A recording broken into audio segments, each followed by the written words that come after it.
Hello friends, నేను మీ బాంబే వార్తక్కను. దోశలకు నానబెట్టుకోవడం మర్చిపోయారా? అయినా ఏం పర్వాలేదు, ఇన్స్టెంట్గా దోశలు చేసుకుందాం రండి.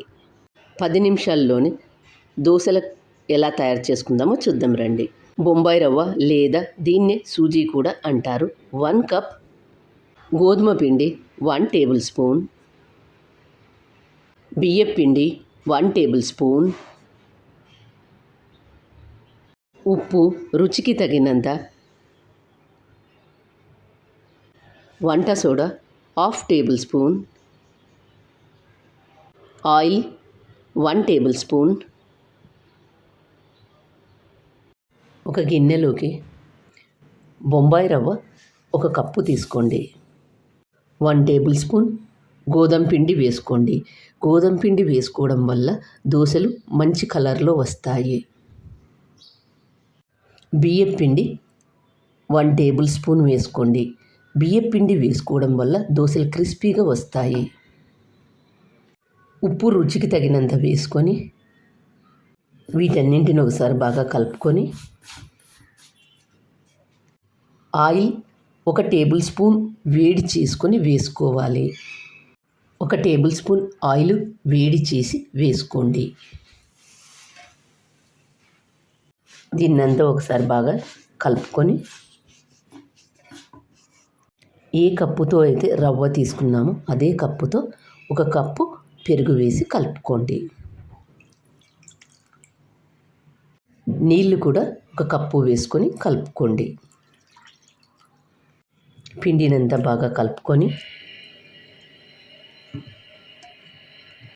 దోశ కోసం బియ్యం అవి నానబెట్టుకోకపోతే ఇన్స్టెంట్గా ఇలా దోశలు చేసుకోండి.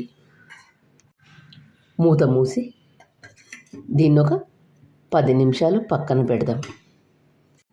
మూత తీసి ఒక మిక్సీ జార్ తీసుకొని నానబెట్టుకున్నది ఇందులో వేసుకొని మెత్తగా మిక్సీ చేసుకోవాలి. మెత్తగా మిక్సీ చేసుకున్న దీన్ని బౌల్లోకి తీసుకుందాం.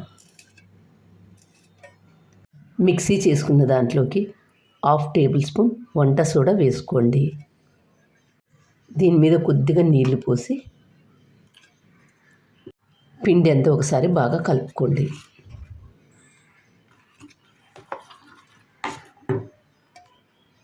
వంట సోడా వేసిన వెంటనే దోశ వేసుకోండి. పిండి కన్సిస్టెన్సీ చూడండి, ఇలా ఉండాలి. గ్యాస్ ఆన్ చేసుకొని పెన్నం పెట్టుకొని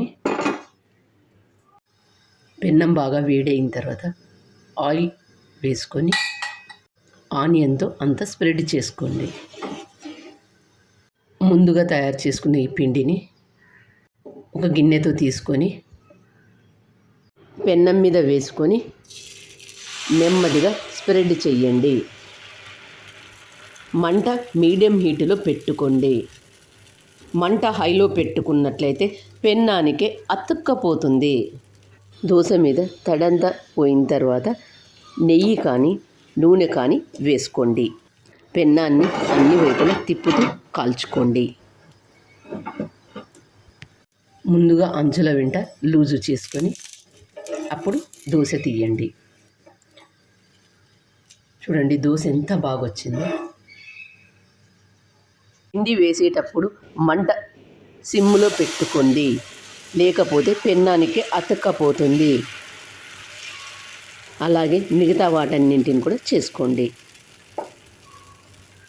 నూనె కానీ నెయ్యి కానీ మీకు ఏది ఇష్టమైతే అది వేసుకోండి. ముందుగా అంచుల వెంట లూజు చేసుకొని అప్పుడు దోశ తీయండి. చూడండి దోశ ఎంత బాగా వచ్చిందో. దోశల కోసం నానబెట్టుకోకపోయినా ఇన్స్టెంట్గా కూడా దోశలు ఎంత బాగా వచ్చాయో చూడండి. ఈ దోశలను ఆలూ కర్రీ, కొబ్బరి పచ్చడితో సర్వ్ చేసుకొని తింటే ఎంతో బాగుంటుంది. నా ఛానల్ కొత్తగా చూసేవాళ్ళు సబ్స్క్రైబ్ చేసుకోండి. మరి మీకు ఎలా వచ్చాయో నాకు కామెంట్ చేసి చెప్పండి. మరొక కొత్త రెసిపీతో మీ ముందుకు వస్తాను. Thank you for watching.